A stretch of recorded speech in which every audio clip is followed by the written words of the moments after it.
Welcome, everyone. Thank you to each of you for joining us today for a celebration of the women leaders. I am Marcia Richards, a member of the Vital Voices Northwest Council, a community inspired by the power of Vital Voices Network and its women leaders. I first joined the council and started getting involved with Vital Voices over 5 years ago. Since that time, I've continued to be amazed, inspired, and humbled by the change makers in the Vital Voices Network. Their stories show us time and time again that women lead differently, and now more than ever, we need their leadership to boldly reimagine a better future for us all. Today, we're going to hear from a few of these visionary leaders. Before we begin, I'd like to thank my fellow council members and panelists who partnered with Vital Voices team to help plan this wonderful event. If anyone is interested in learning more about how you might be able to get involved with Vital Voices or join the Vital Voices Council, you can learn more at vitalvoices.org/get involved. Plus, if you want to take a little bit of inspiration you got from today's conversation home with you, you could learn more about our new book, Vital Voices, 100 Women Using Their Power to Empower. Like our event today, this book is a celebration of global women leaders. To learn more about the book, please visit the link in chat. And now I am so pleased to introduce our special guest, Valerie Biden Owens. Valerie Biden Owens is an American political strategist, campaign manager, and former educator. She's one of the first women in the United States to have managed a modern US senatorial campaign, as well as a presidential campaign. She's the younger sister of US President Joe Biden. US President Barack Obama nominated her as advisor to the United Nations 71st General Assembly. Valerie's played a substantial role in all of her brother's political campaigns.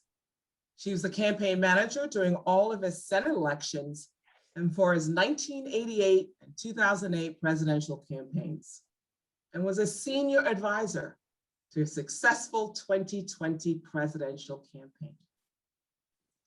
Mrs. Biden Owens has served on the national board of the Women's Leadership Forum, the Democratic National Committee. As a pioneer, Valerie has trained women on how to engage in and influence the political process.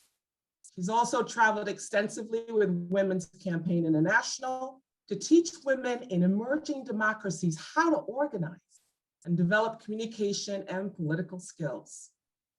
When not managing or advising the president's campaign, Valerie serves as the vice chair of the Biden Institute at the University of Delaware, whose mission is to influence, shape, and work to solve the most pressing domestic policy problems facing America. Valerie, I'll turn it over to you. Thank you very much, Marcia. And I'm happy, it's really nice to be here. I wish I could be back in the Northwest where I was when Rosie invited me a couple of years ago to speak to Vital Voices, but I'm here, I'm with you there in spirit, and I'm here at my home now. And I just want to tell you that I still hear your message loud and clear. You are the ambassadors at large for women and young girls throughout the world. You engage, you encourage, and you educate women to recognize their own strength and their own power. We don't have to be empowered. We have power already. And you teach and show women how to recognize their own worth and their potential. But in the process, something that's often overlooked, but in the process of teaching women to seize their own power, what you do by your very example is that you teach men and boys. You inform them to value and look at women and view women from a different perspective. Your work informs and transforms particularly the women, the active, but it's the men, and we've got to get on the same team. These women that emerge, these women leaders, it's the men, they kind of go back on their heels, and it's like, oh, yeah. So you are at once warriors, but you're also peacemakers. And it's the way that you view the world. You view the world as it should be. And I want to tell you that with your continued help, I promise you that my big brother, Joey Biden, who is the president of the United States, I promise you that the Biden administration will walk hand in hand with women leaders throughout the world to see the world as it should be. And that is, that's with men and women together combat. You know, you can't do anything when you disenfranchise half the world, women, you're only solve half the problems. So it's in all of our best interest. We are warriors, we're peacemakers, and we do not wear rose-colored glasses. We know what we have to do, and we're going to do it. And I want to tell you that my brother and the Biden administration will do it along with you. So thank you. God bless you. Next year, I hope to see you in person, and not necessarily there, whatever, but just know that in spirit, I salute you, and I'm proud to be associated with you. So thank you.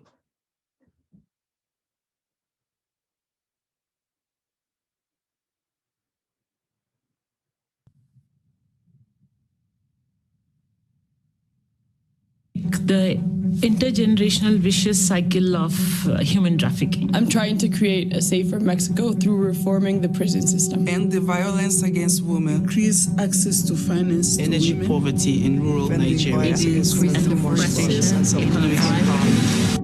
We see our world, we see the way it is, and we think this is not okay, and we think we are going to change it. I knew that I have a mission and I have to do something to help women. There are so many people in the world doing great things. There are also so many people in the world who are having the same challenges that you're having. Vital Voices helps me solve the problems that I don't know how to solve. I've had people come to me, what is this Vital Voices? They said, you're a leader. What is it you want to do in your community? They are truly empowering women through practical tools and enhancing technical skills. I joined as a fellow on the VV Growth program. At that time, I was trying to stabilize my business so that I could get involved in other things like activism and social impact. My name is Xiomara Diaz. I'm from Nicaragua. The Garden Cafe is a breakfast, lunch, and dinner restaurant. We also have a store where over 50 entrepreneurs sell their products. After the Vital Voices training, the Garden Cafe grew rapidly. Our sales increased by at least 200%, which allowed us to employ more people from the community. I was partnered with a mentor to create a strategic plan for Up Nicaragua, which is the nonprofit that we lead. Up Nicaragua stands for Unleash Potential Nicaragua. Girls get access to 760 hours of coursework between English, storytelling, human rights for free. The program is paid for by products that we sell at the Garden Cafe. Girls can expand their horizons, explore new professions and new careers that they could study. Many times, we don't know that we have the power to create positive change in our communities. The Vital Voices Network has given me the confidence to dream bigger than I would have on my own. They help me stay committed to more than just myself and my business. It's not just one-time program and that's it, you're done. The difference with Vital Voices is that us as individuals, we are the hero. We are the ones that they invest in. They take care of you for extended period of time. It stopped me from giving up. It is a network of women who are active, who are engaged, who are addressing real problems every day. I felt I was not alone in my mission and in my cause. I will never be doing the kind of work that I'm doing today, you know? It's 18,000 women that are changing the world. When there's a group saying, hey, I have your back, that makes the whole difference.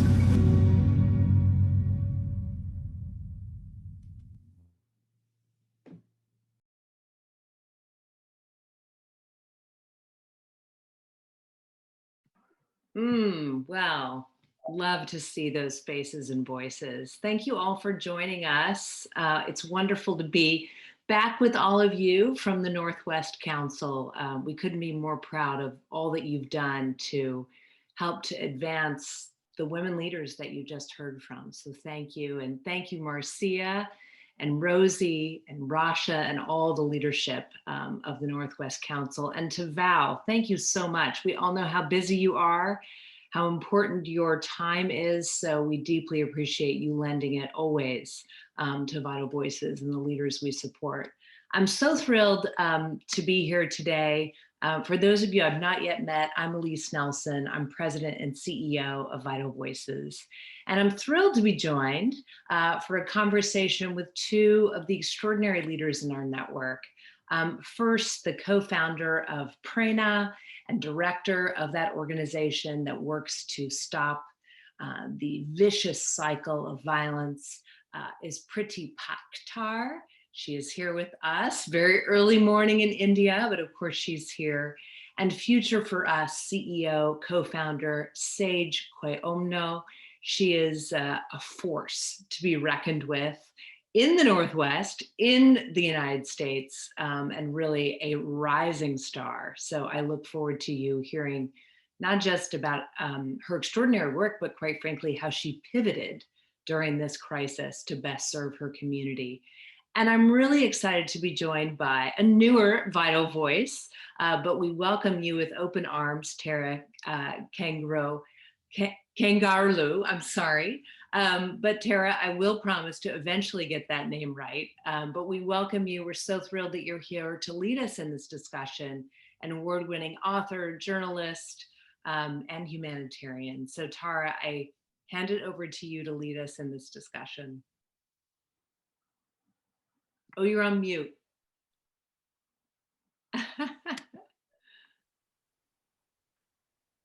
Well, thank you so much, Elise, and to everyone at Vital Voices, especially the Vital Voices Northwest Council, for this fantastic platform and the opportunity to hear from such amazing women at a time where we really all need that extra inspiration, resilience, and empowerment. I am so honored to be part of this conversation and learn from you all. So with that, Elise, let's kick off our discussion on how on the importance of women leaders. In your 24 years at Vital Voices, how have you seen women lead differently? Well, you know, Vital Voices searches the world for women who have a daring vision to bring about positive change in their community. And these are women who are really advancing creative solutions to the world's most urgent challenges, from economic inequity to the climate crisis, racial injustice, gender-based violence, you name it. I mean, they are really taking on the toughest challenges. And I think what we've realized over 24 years of this work, working across 182 countries, 18,000 women leaders across our network, is really that women do lead differently. And exactly as Marcia said, women seek power to empower others. And I think that difference is precisely what our world needs today. You know, about 10 years ago, we started to recognize that in the 15 years that we'd been doing our work, there were these common threads that we were seeing in the way that women were leading change. But there was also a commonality, which is that so many of the women we were working with would say, well, I'm not a leader. I'm just a person who gets up every day and does the right thing. And we began to see that if we can start calling out these traits that we know are leadership, that women will start self-identifying and say, yeah, actually, no, I'm a leader. And actually that woman's a leader in the network and that woman's and so we started to call out these traits, and there are 5 core practices or principles of that thread, that leadership model. And it was so different than I think what so many women were seeing in their countries. And that's why they didn't see themselves as leaders, right? Because it was about having empathy, going and listening rather than talking. It was about not being hierarchical, being empowering, being the mentor leader. It was about really having that purpose first, about, collaborating and listening to and coming together across the lines that typically divide us. The other thing that I think is so powerful is that women come to leadership from personal experiences. And you will hear that from Sage, you will hear that from Priti. That is exactly what happened with them. You experience something, there's the sort of, fire in the belly that tells you that's not right. And you step up, you make the choice to step up and change it. And you think about the kind of leadership that we need right now. Women's issues have fallen backwards. Our economy is in terrible shape. Obviously we've got the whole vaccine rollout. I mean, what do we need right now? We need leaders who are purpose first. We need leaders with empathy. We need leaders that think of their community before themselves and do seek power to empower. So I've never been more convinced that this kind of model of leadership is precisely what our world needs. It's quite frankly why 24 years on, I get up every day really inspired to lead this organization because of the astounding women that I get to meet, like Priti and Sage. Of course, absolutely. And I want to talk about the values you mentioned, especially empathy. And with that, Priti, I want to have you tell us a little bit more about the qualities, those special qualities that make women lead the way they do. As I'm sure our audience know, you started 30 years ago as a social worker working in the red light district in Mumbai. And I would imagine that it was from your empathy that you started to bring change. So empathy prompted action and therefore impact via the organization that you launched. So tell us about these unique qualities that make women leadership so special and in most ways powerful. Sure, thank you, Tara. Tara, my mother's name is Tara as well. Oh, brilliant. That is incredible. Yes, Tara is an Indian name as well. It has, doesn't it mean a goddess of some sort of fertility? Am I right or wrong, Priti? Tara in India is a star. So Tara, star, yes, the star in the universe, yes. So thank you for sharing that. Yes. So yes, thank you very much for having me on this esteemed panel. Thank you, Vital Voices. I love you as always. Thank you, Vital Voices Northwest Council, for having me. I know I met Rosie the year I had received the Vital Voices Award. She had hosted me in Seattle. I just want to reiterate what Alyse just mentioned. When Vital Voices came into my life, I remember telling them, I'm not a leader. I just do what I'm doing. And thank you so much for, helping me through my journey to understand that I'm a leader and there are so many leaders around us. And connecting us to this amazing world of women leaders. Coming to your question, Tara, I strongly feel that empathy, compassion, kindness, patience, all this that we need in the kind of work that we do is always in our toolkit. And I think that's the magic. We as women leaders, I think we don't shy from seeking advice. Alyse very rightly said, we act with empathy. I feel we listen more. Maybe because that's how we were socialized, but I think we listen more, we collaborate more, we draw from a range of expertise, and we never shy from seeking help.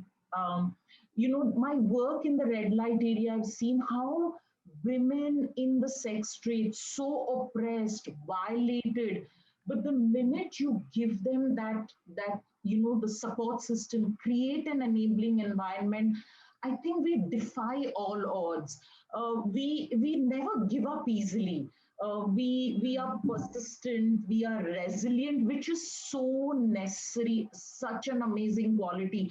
And in this during in this COVID pandemic, the lockdown, I think the quality of resilience really helped many women leaders support the community. They also keep a very good balance of strength and compassion, which I feel is a quintessential to the kind of work we do, the kind of work I do.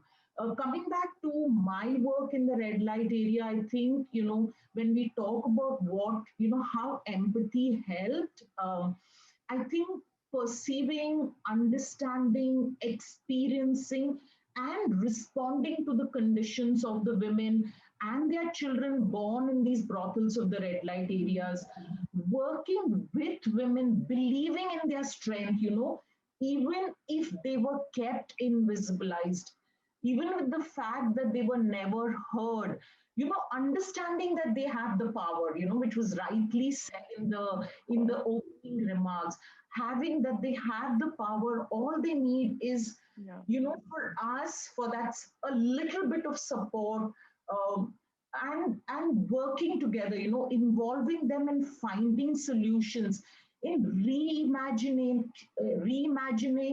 what can be done to ensure protection and safety for their children. And together, I think the magic and our success was that we worked with these women, we worked with their children subsequently, continue to work with their children in finding solutions to disrupt the intergenerational cycle of sex trade. I think it's a combination of all this that really helps us bring about change in the community, bring about change in those communities which live on the margins.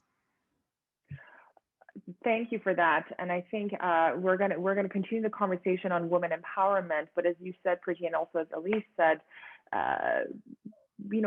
women inherently have power within them, and seeing other women who are active and resilient naturally makes them see what they have within, and that in itself is empowerment. So it's really a cycle that just continues as women support one another, and so much of it goes back to these incredible qualities that women leaders have, or women in general have, and among them empathy is one.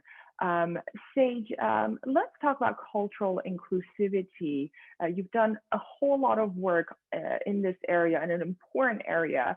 Tell us, how does cultural inclusivity impact women's equality and leadership growth? And in ways, how has this hindered, the women's growth in the past? But where are we now in the U.S., and where do you want to see us go when it comes to cultural inclusivity? Yeah, that's an important question. And before I get started, I think I'm big on definitions. I think we talk about D&I, but we don't really explain what D&I is. And when we're talking about cultural inclusivity, cultural inclusivity means that it's addressing and supporting the needs of people from diverse cultures. So valuing their unique contribution. And that requires ongoing awareness raising and negotiating and compromising in some sort of way. So understanding that cultural inclusivity is really supporting what other people bring to the table, in particular women, in our case, and in particular for women of color. And so the way that is impacted the growth of female leadership, women leadership, and our openness to freely, move into these roles and step into our power, right? It's creating that environment where you can freely express who you are, who we are, that you're given access and opportunities to fully participate within whatever, in a workplace environment, in an institution. And then lastly, to feel safe in that environment. So when we're talking about creating like a culturally inclusive environment, women are given these, women are able to step in their full power using these different, these different categories. And so for what I've seen and what we've seen in, in politics or even government, in technology companies, now we have 2 Black female CEOs of Fortune 500 companies this year. The squad, we see AOC, we see Ilhan Omar.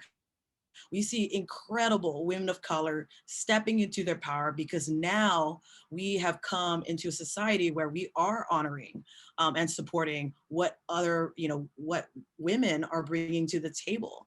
And we're unafraid. We're emboldened, now to actually bring our insights and our, for what we learned as we not only, academically, but also what we experience in the workplace in our careers. So that's how I see it impacting and as supporting women to step into their power now. How it previously impacted women in the past is that we weren't able to express ourselves fully. Yeah. We weren't given access to fully participate in institutions. We weren't given a role. We weren't even allowed to vote. And also feel safe in a workplace environment. And that's the reason also within my own career, I feel even as a millennial, as a 29-year-old, we started Future for Us because I felt like I was not safe within my workplace. I was not given opportunities and to really thrive and rise within companies. So Future for Us really created that platform where you do feel like you're acknowledged, you're valued, you can participate in a community where you feel safe to express what is happening. And so that was in the past. And what I see for the future is that now, because of large social movements like Black Lives Matter last year, now, the pandemic has really impacted women's jobs, and in particular, the women of color losing over 100,000 jobs last year. And so how we see it moving forward is that because of Black Lives Matter, a lot of companies and a lot of institutions are, putting where money where their mouth is, and now really investing in accountability, in diversity, equity, inclusion efforts. How do we actually recruit and retain more diverse candidates, but also creating an equitable workplace for all. And so I truly see this moving, this is gonna, inclusion is really gonna take the forefront of how companies are ran. I think it's not gonna be an overnight thing. Equity is not an overnight, we're still fighting for equity. So I think that it's gonna take it's gonna take a generation or two for companies to truly change and adapt inclusion into their everyday organization at all levels. And so, yeah. This issue is so close to heart for me in many ways. I am Iranian American and I'm an immigrant. And, to your point earlier, there are times that many ethnic minorities, immigrants, they feel that their voice cannot be heard, or they feel intimidated to raise their voice on a practical level, Sage, because the video will be shared and many young women from around the world would have access to this, as well as women in the US.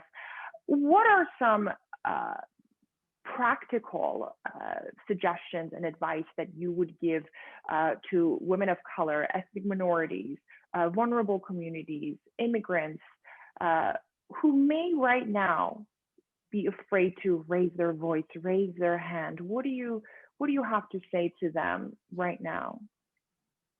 Yeah, so for the women who are looking for to be emboldened and to find their voice, I've been in your shoes, and what happened to me is that I really got clear about what bothering me? Like, what is it that I need to really thrive in the workplace? What is the actual problem? So being clear on what the problem is. 2 is to build a personal board of directors, your community, and really building allyship with one another, who analyze who has power in your situation. Who has power, who has decision-making power, creating allies and co-conspirators around you. So people who are going to take risk for you, and really figuring out who those people, who are those key people. Navigating workplace politics can really be tricky, but being clear about what your issue, what the problem that you're trying to solve, who are the allies that you need to kind of move forward with. But 3, remain vigilant, understand what the powers at play, and building a community that can support what you're going through. But I think being really clear about who do you need to go to, and then what are the systems at play for you to support, to speak up. Because we understand the perils of being the person who speaks up. We understand the backlash that women and women of color face when we do speak up and speak out. But now I feel like we have an environment and leadership that are more willing to listen to what's going on. But I do, it would be ignorant for me to not say that you need to create a safety net. You need to create a community of allies who will have your back, and you can wield and use their privilege and power to support your agenda to move forward. Those are all excellent points that I think that independent on where the individual is, they can adapt and use in their growth journey. I want to talk about women empowerment, because that's another term that we're hearing a lot in the last couple of years. And I always say, it's so important to not just talk the talk, but walk the walk. And women empowerment is, not just talking about it, but taking actions. And all 3 of you have taken actions. And this question is for you all. What are your priorities for investing in other women leaders? And in ways, what are the ways people can best support and empower emerging leaders within their communities? Let's start with you, Alyse. What are your thoughts on that? Yeah, well, I would say believe in them and their bold dreams. I think a lot of times, back to what I was saying about leadership, people think a leader has to be a certain age, has to look a certain way, has to have a certain education. And actually, the people closest to the challenges are the best people to solve them. And so I think what we've done for a number of years is find young women, really search to find those young women in communities throughout this country, around the world, rely on our vast network to help us find them, and then invest in their crazy, bold ideas. And they're not crazy. They're crazy as in they're going to actually be the thing that's going to make that breakthrough change. And, I can tell you about so many of the phenomenal leaders like Amanda Gorman, who just blew us all away at the inauguration, last month. She's been part of the Vital Voices Network for the last 6 years. She's actually on the cover of the book that we were talking about earlier. And we met her when she was 16. And she had a bold idea, which is, I want to provide writing and education to kids in schools, particularly in schools that don't have those opportunities. And, she's a young woman who grew up with a speech impediment and was bullied and made fun of because of it. And so she decided, I'm going to start reading, I'm going to start writing. And she, got enthralled by Toni Morrison and started writing poetry. And then her poetry led to people saying, well, your poetry is so amazing, you should perform your poetry. And she's like, and over time, and she'll say this, that her greatest impediment became her greatest strength. It became her superpower. And I think that, she had that vision. It's not like we provided her that vision. It's just identifying those leaders, seeing that vision to create positive impact and getting behind them and investing in them. And to me, there's no greater mission. There's no greater mission. I mean, you look at these 2 amazing women, there's no greater mission than standing behind them, looking at, how do we use our power, our network, not to empower them because they have power, but to help amplify what they're doing. And I think, if you look at young women like Sage, like Amanda, like so many women across this country, around the world, who really, because they have not been at those decision-making tables, they've historically been left out, they actually are the ones who have the breakthrough solutions. You think about it, the people around the table have not solved the problems. It is now time to find the people out in communities and invest in them and their bold ideas. And I think, I couldn't be more proud of the work that we do, because that's exactly the way that we do it. That's exactly our ethos. That's incredible. Priti, let's talk about empowering women as you have done in the last 30 years. But what are some ways that women in your community can empower emerging leaders, not those necessarily working in the field that you do, but tackling other challenges? What are some thoughts on that? I often talk about resources. For all the work that we do, we want to do to empower, leaders, empower women. I think we need resources, and I often feel we are not talking enough about gender budgeting. Be it the governments, be it the corporates, be it companies. Do we really look at budgets that they have, and how does it reflect? What is the provision they have in their budgets for to address gender issues, towards women's empowerment? I think we need to begin to start this exercise of analyzing budgets from a gender perspective. I think all governments should make resources available for gender perspective, not just governments, but also, companies, corporates, so that, there is investment in women's leadership. Today, I see women in leadership position, but very often, and very less spoken about, I feel, at least in the country that I come from, the region, the South Asian region that I come from. We do see women in leadership position, but very often I find their participation is very decorative, manipulative, tokenism, and I think now we need to have a conversation around this as well. How do we change that? We got women on leadership position, but we need to help them do what they can do. We need to support them to do that.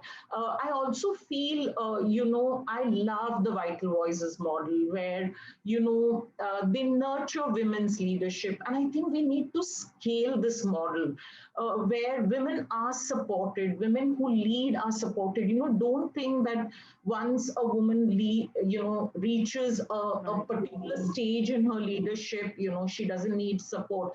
Believe me, let's go, let's think of my own experience. I realize every day in my work, I need support. I need some amount of training. I need, if it hadn't been for organizations like Vital Voices, I often feel I would have moved around with blinkers. We need that kind of exposure. We need that, sustained access to mentors, grants, skill training.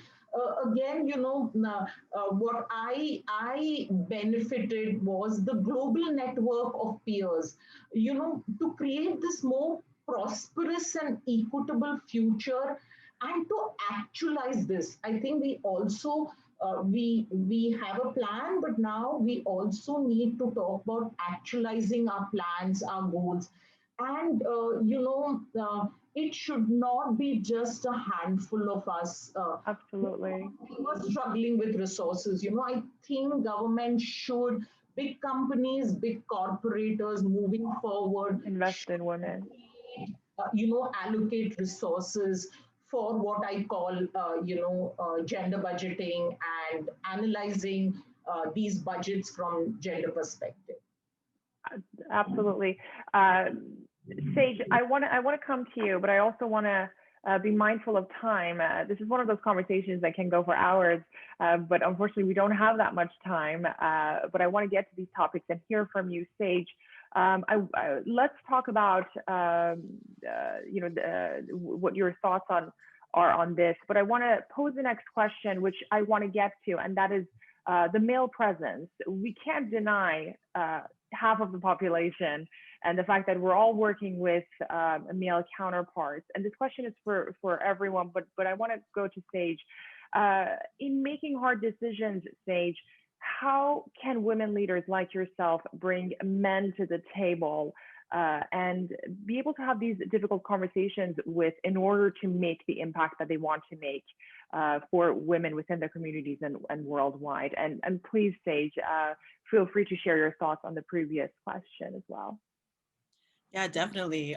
For Future for Us, we really target and prioritize helping women of color move into leadership roles. And so what happens is that women of color going into entry level, you're really supported. So when you get into your job, you're given all the resources and opportunities as much as possible. But what happens to women of color in the middle management role is that all your resources are pretty much gone.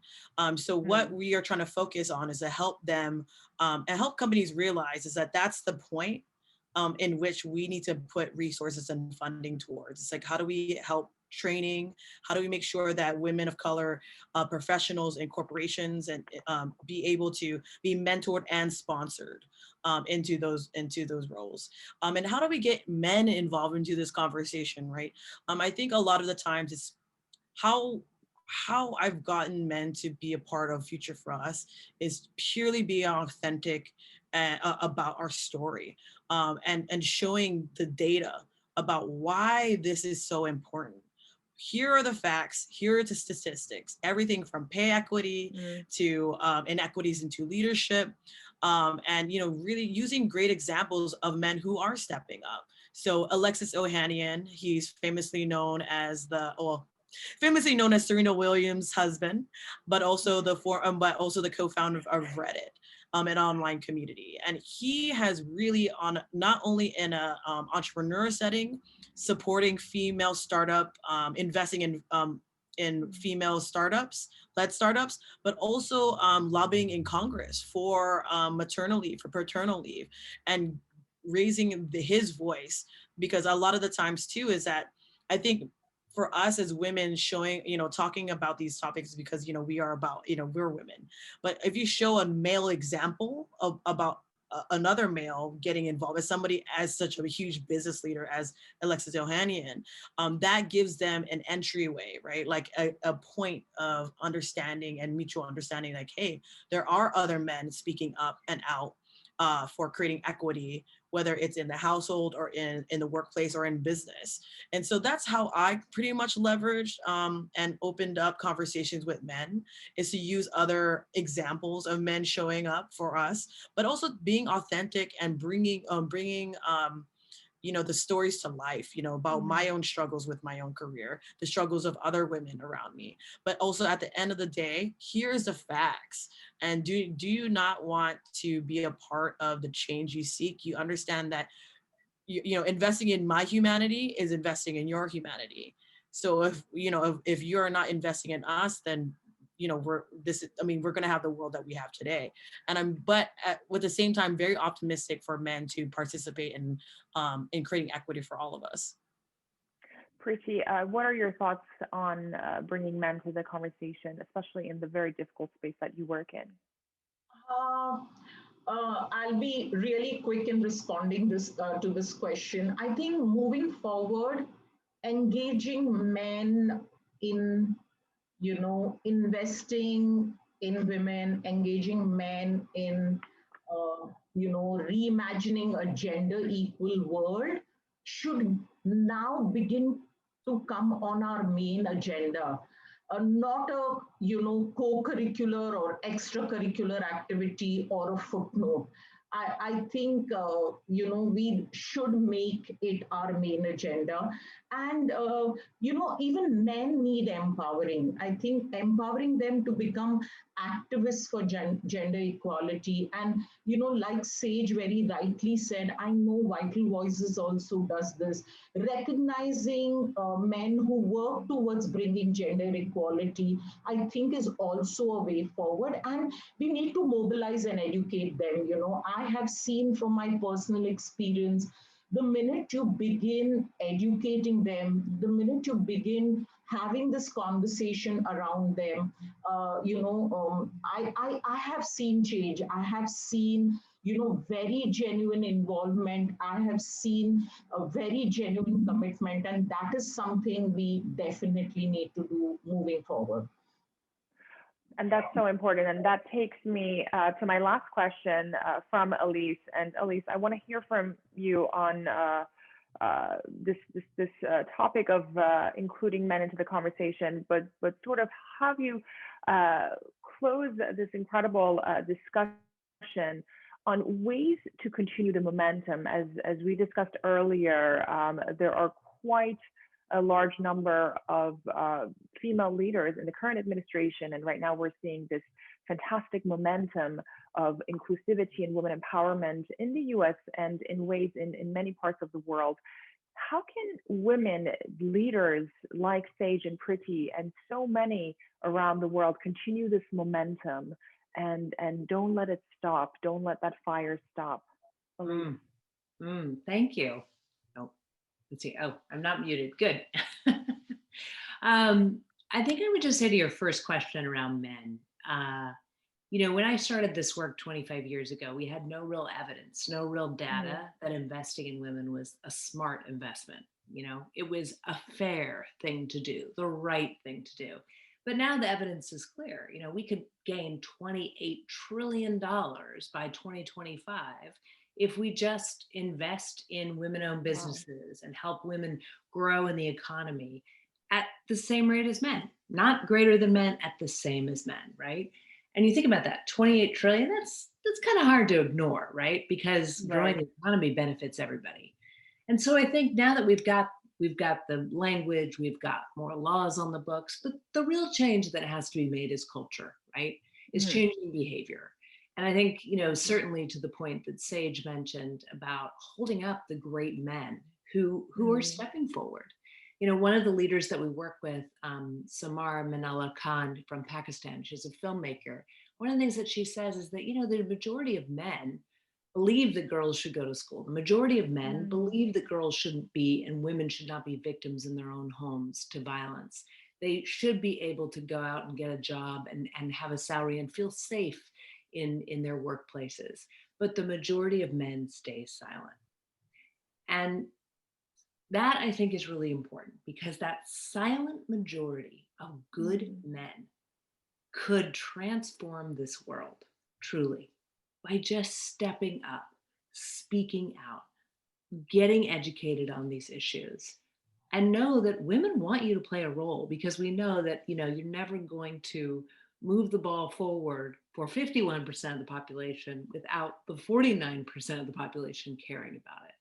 So a message to all men who are joining us, certainly, we want you as part of the Northwest Council. One of the things that's great about this event when it happens in person is to see how many men are there and just how moved they are and how engaged they are in this work.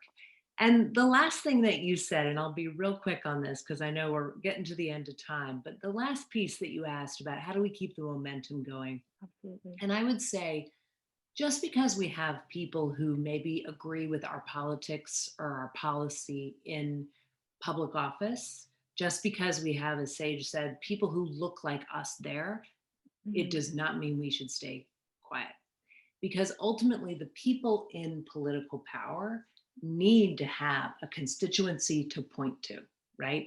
They need to know that we're out there, but they also need our support to have that constituency to move forward these important policies and issues. So I would say, we need to continue to march. We need to continue to speak out. And I'm just in awe of young women who are doing that with just incredible boldness. I guess they just grew up in a totally different era than me, where, you know, they are used to speaking up and speaking out. And I think it's phenomenal. And I think ultimately that is what is going to bring change to our world. Thank you so much, Elise. Like I said, this conversation can go on, but unfortunately we have a limited time. And on that optimistic and inspiring note, I want to thank all of you so much, Elise, Priti, Sage, for your leadership, your work, and for being an incredible inspiration to other women in your communities and of course beyond. And thank you to our audience for joining this empowering conversation with these 3 resilient leaders. And of course, my personal gratitude to Vital Voices and Vital Voices Northwest Council for this incredible platform to have such important discussion in honor of the 2021 International Women's Day. Thank you for including me and for inspiring us all. Thank you. Thank you. Thank you all for coming. We deeply appreciate your support. I hope if you take one thing away from this conversation, it's don't wait for an invitation to lead. Go for it. The world needs you. And particularly if you are a young woman tuning in, inspired by this, we've got your back. Join the network, get involved in Vital Voices. We'd love to have your energy.